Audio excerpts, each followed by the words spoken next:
বন্ধুরা, গ্রামে নতুন বিয়ে হওয়া মেয়েদের তুলে নিয়ে গিয়ে ধর্ষণ করছে, তারপর তাদের হত্যা করে গ্রামে এখানে ওখানে লাশ ফেলে রাখছে। এমনভাবে নববধূদের ভোগ করে হত্যা করার রহস্য মোটেও উদ্ঘাটন করতে পারছিল না। তাই পুলিশ অফিসার বাধ্য হয়ে সে নিজেই বিয়ে করে আর ওই সাইকো কিলারের জন্য অপেক্ষা করতে থাকে। সাইকো কিলারকে কি আদৌ থামানো সম্ভব? কি এই হত্যা করার পেছনে রহস্য? তো ভিডিও স্কিপ না করে প্রথম থেকে শেষ অবধি দেখতে থাকুন। 2021 সালে মুক্তিপ্রাপ্ত ওবেলা রেলওয়ে স্টেশন এই মুভিটার নাম। তেলেঙ্গানা রাজ্যের একটি গ্রামের নাম ছিল ওদেলা, আর এই ওদেলা গ্রামের একটি সত্য ঘটনাকে অবলম্বন করে আজকের এই গল্প। দেখতে পাচ্ছি একটি কাটা মুন্ডু হাতে একটি মেয়ে সোজা রেলওয়ে স্টেশন ধরে পুলিশ থানায় চলে আসে এবং সেখানে পুলিশেরা তাকে দেখে খুবই অবাক হয়ে যায় এবং তারা বুঝে উঠতে পারছিল না এখানে কি ঘটনা ঘটছে। কাটা মাথার বডিটা কোথায় পুলিশেরা জিজ্ঞাসা করলে ওই মেয়েটির কোথায় গ্রামের এক পরিত্যক্ত শুকনো কুয়া থেকে উদ্ধার করে। যে এই লোকটাকে যে দেখছেন ইনি হলেন আইপিএস অফিসার, নাম হচ্ছে অনুদীপ। ইনি এসেছেন 3 মাসের প্রশিক্ষণ নেওয়ার জন্য এই গ্রামে।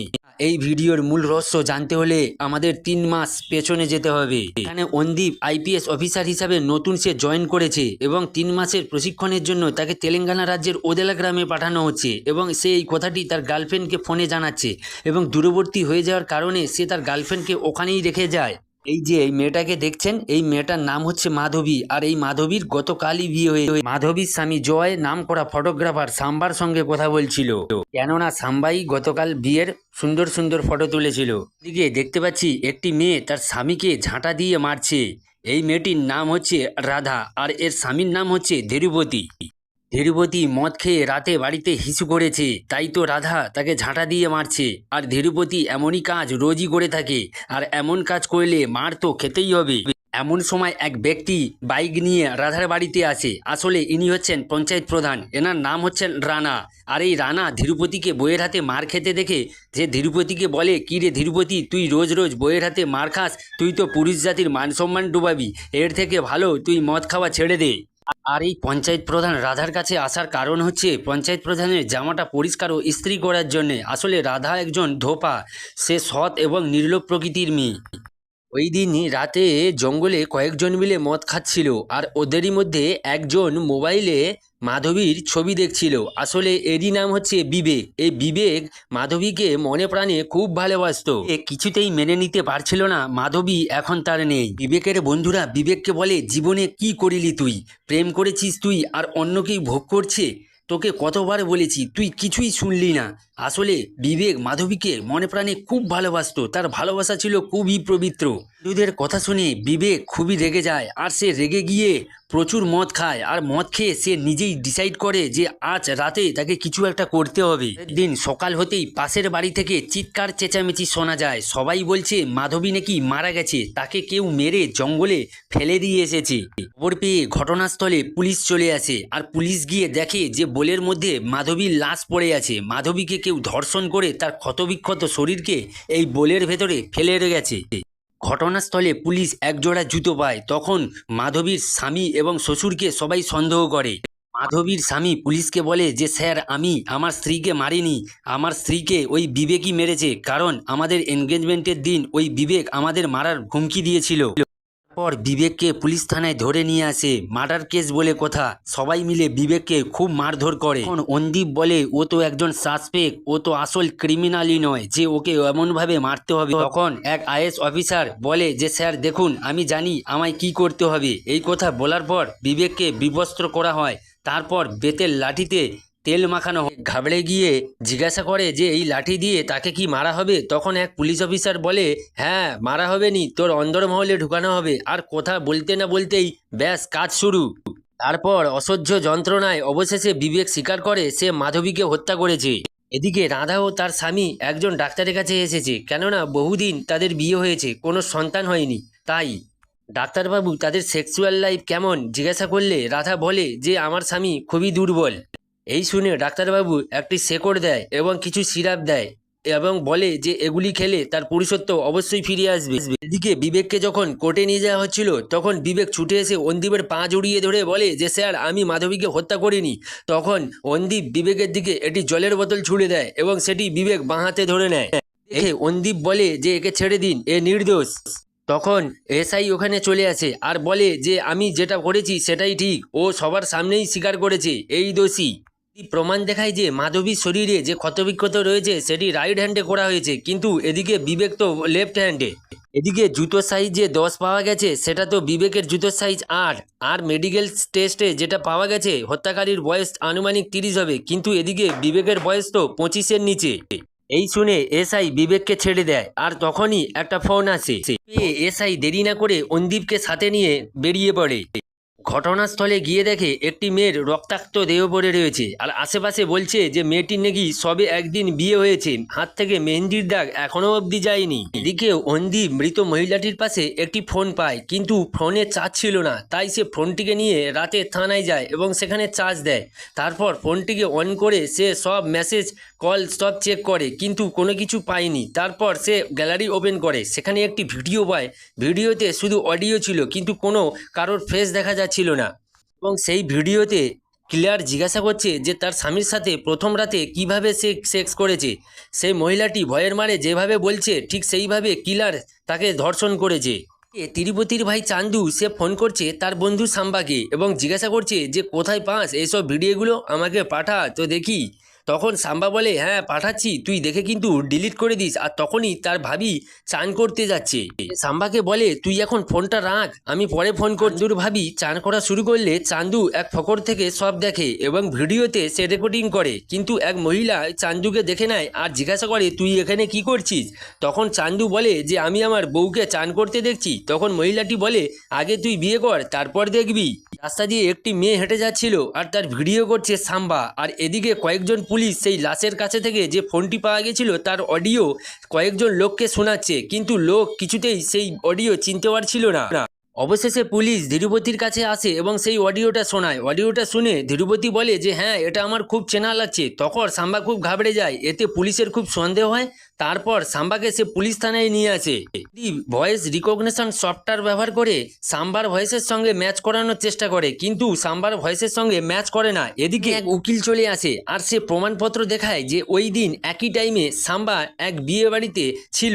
এসপি ফোন করে এসআইকে তাড়াতাড়ি কেসের ফাইল জমা দিতে বলে। এতে এসআই খুব চিন্তায় পড়ে যায়, সে কিভাবে তাড়াতাড়ি ফাইল জমা দিবে। এদিকে অন্দীপ এসআইকে এইভাবে চিন্তায় দেখে সে বিভ্রান্ত হয়ে যায়।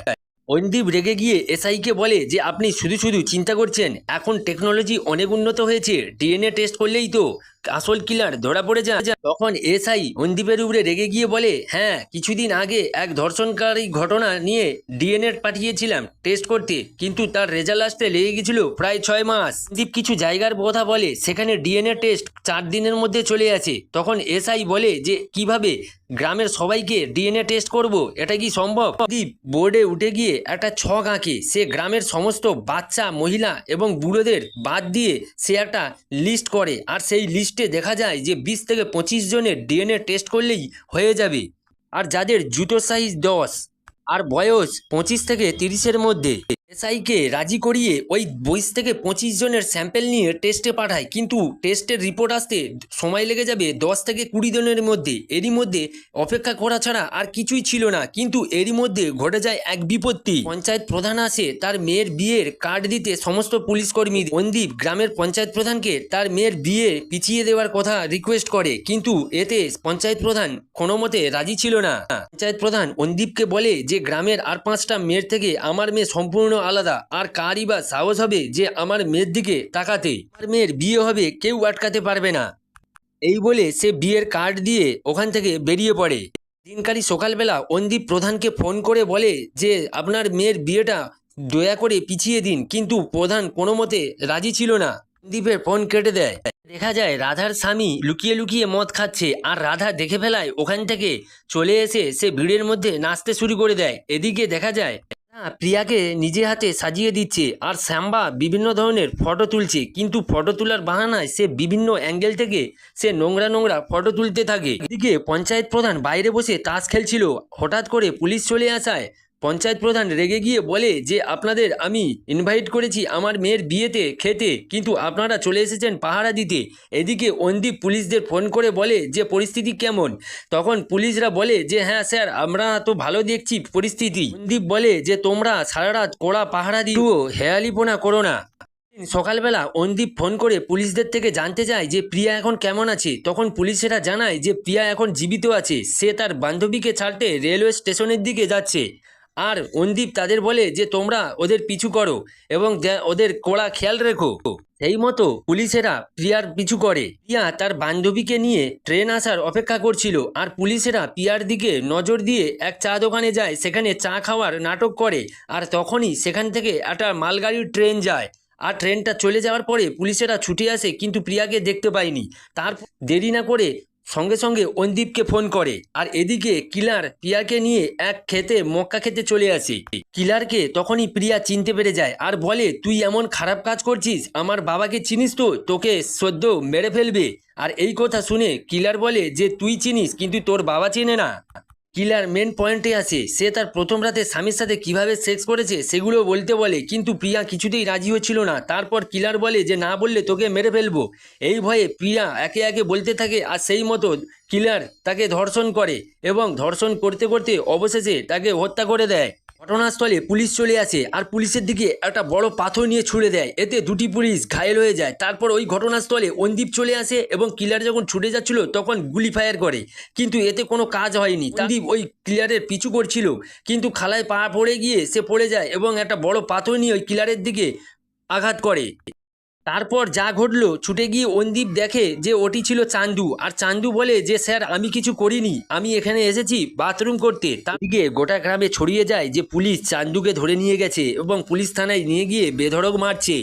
এদিকে রাধা যখন তার স্বামীকে নিয়ে পুলিশ থানায় যাচ্ছিল তখনই পাশের বাড়ির ওই মহিলার সঙ্গে দেখা হয়ে যায়। মহিলাটি বলে যে তোদের ভালো হবে না, তোর ভাই আমার বৌমাকে মেরে ফেলেছে। আর এদিকে পঞ্চায়েত প্রধান ততক্ষণ পুলিশ থানায় চলে আসে, আর সে পুলিশকে 10 লক্ষ টাকা দিয়ে বলে যে চান্দুকে আমার হাতে তুলে দাও। ওই পঞ্চায়েত প্রধানই চায় সে তার মেয়ের খুনিকে সে নিজের হাতে শাস্তি দেবে। এই কথা শুনে এসআই চান্দুকে পঞ্চায়েত প্রধানের হাতে তুলে দেয়। তারপর অন্দীপ পুলিশ থানায় এসে যখন চান্দুকে দেখতে না পায়, সে এসআইকে জিজ্ঞাসা করে যে কেন তুলে দিয়েছে। তখন এসআই বলে যে তুমি এখানে 3 মাসের জন্য ট্রেনিং করতে এসেছো, আমাদের চাকরি খেতে নয়। রুবরে রেগে যায় আর গিয়ে বলে যে আমরা এই পুলিশের কাজ করতে এসেছি, ঘুষ খেতে নয়। তখন এসআই রেগে গিয়ে বলে যে আমি ঘুষ নেবে না তো কি করব, আমার 3টা মেয়ে আছে, তাদের বিয়ে দিতে হবে।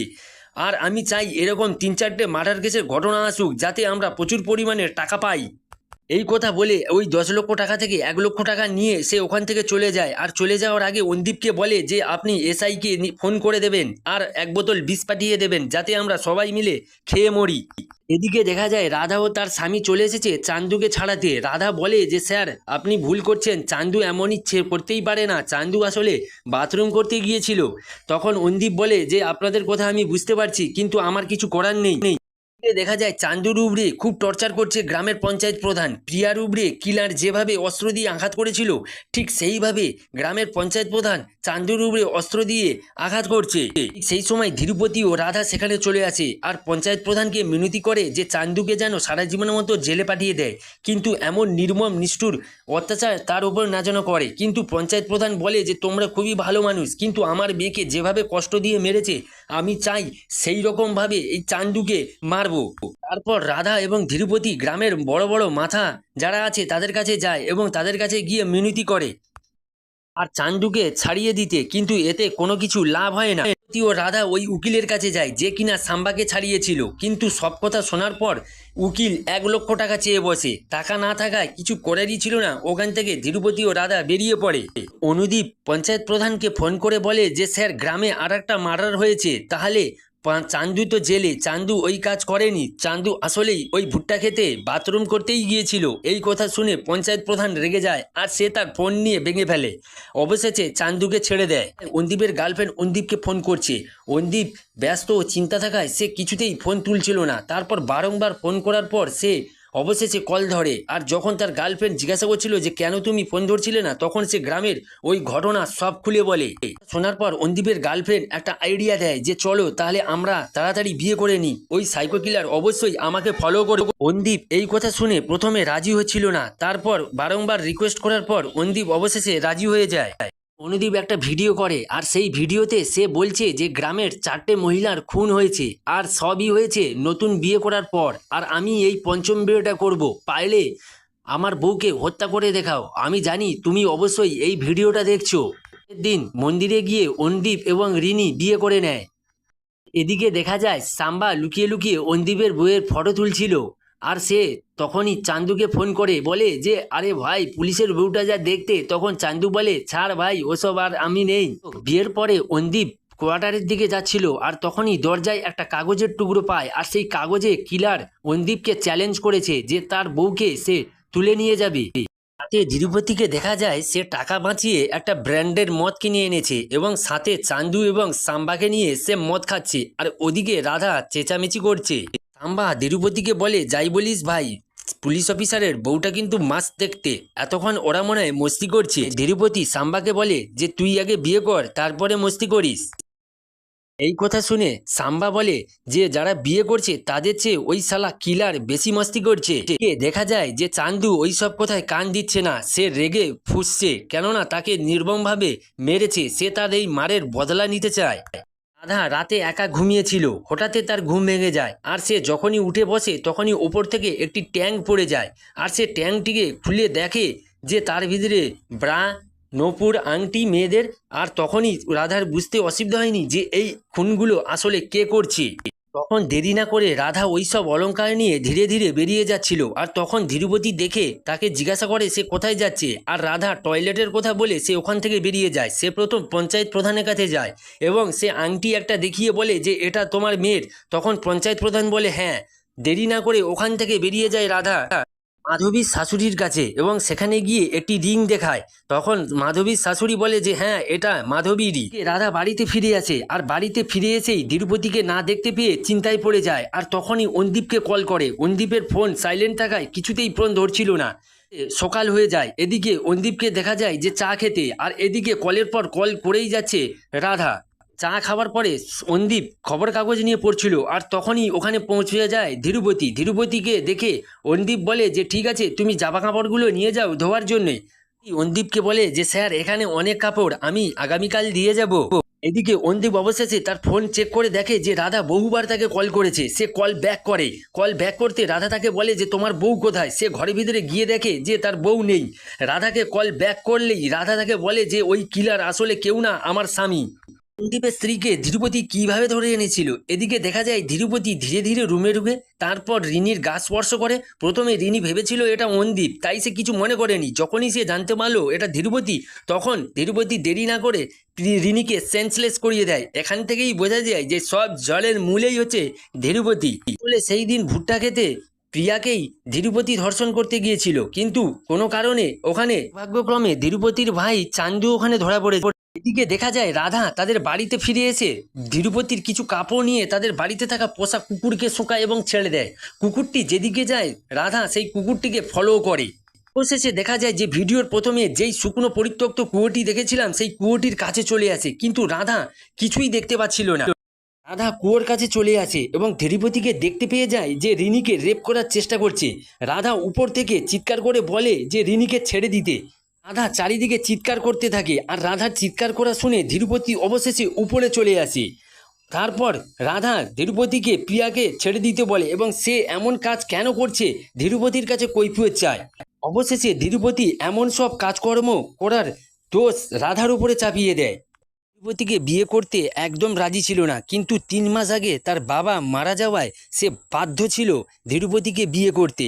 রাতে যখন ধীরুপতি রাধাকে সেক্স করতে যাচ্ছিল তখন তার মুখ থেকে গন্ধ আসায় রাধা ধীরুপতিকে বলে যে তুমি ব্রাশ করো না। পর তার শরীর থেকে গন্ধ আসতে থাকে। রাধা বলে যে তুমি সাবান মাখো না। সব কথা শুনে ধীরুপতি কিছুটা নার্ভাস হয়ে যায়। তখন রাধা ধীরুপতিকে বলে যে গ্রামের লোকের কাছ থেকে যেমনভাবে শুনি তুমি তেমনটা নও। তখন ধীরুপতি রাধাকে বলে যে তুমি গ্রামের লোকের কাছ থেকে কি শোনো? তখন রাধা বলে যে তুমি গ্রামের সকল মেয়েদের আর চোখে দেখো, কিন্তু তোমার মধ্যে সেই পুরুষত্বটাই নেই। এতে ধীরুপতি খুবই রেগে যায়। সে রাধাকে বলে আমরা কাল চেষ্টা করব। ধীরুপতি বলে শুধু ওই রাত নয়, গত 10 বছর ধরে তুমি আমায় শুধু অপমান করে এসেছো। তুমি সবসময় বলে এসেছো আমার মধ্যে কোনো পুরুষত্ব নেই। একজন পুরুষ কি করবে তুমিই বলো। আর আজ এই আমার অবস্থার জন্য একমাত্র তুমিই দায়ী। তখন রাধা বলে আমি কি করেছি? তখন ধীরুপতি বলে যে একজন স্বামীকে স্বামী ও জানোয়ার বানানোর সবচেয়ে গুরুত্বপূর্ণ ভূমিকা পালন করে মেয়েরাই। যে পুরুষত্ব নেই এই বলে তুমি ডাক্তারের কাছে নিয়ে গেছিলে, আর ডাক্তার আমাকে শিকড় ও কিছু সিরাপ দেয়। আর সেই দিনই রাত্রেবেলা আমি যখন ভিসু করতে বাইরে বেরিয়েছিলাম তখন মাধবীকে তার স্বামীর সঙ্গে ঘনিষ্ঠ হতে দেখি, আর তখনই আমার মধ্যে জেগে যায় পুরুষত্ব। পরের দিনই আমি মাধবীকে তুলে আনি আর ধর্ষণ করি, আর সে কাউকে যাতে না বলতে পারে তার জন্য আমি তাকে হত্যা করি। তা শুনে রাধা ধীরুপতিকে অনুরোধ করে সে যেন রিনিকে হত্যা না করে, সে যেন রিনিকে ধর্ষণ না করে ছেড়ে দেয়। এই বলে সে তার পা ধরে কাঁদতে থাকে। অবশেষে ধীরুপতি একটা লাঠি নিয়ে রাধার মাথায় সজোরে আঘাত করে, এতে রাধা বেহুশ হয়ে যায়।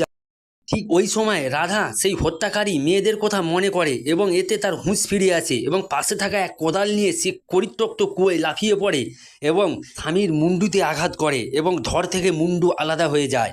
রেল লাইন স্টেশন ধরে ওই কাটা মুন্ডু নিয়ে পুলিশ স্টেশনে দিকে রওনা দেয়, যা আমরা ভিডিওর প্রথমেই দেখতে চেয়েছিলাম। আর ভিডিও ভালো লাগলে একটা লাইক দেবেন বন্ধুরা।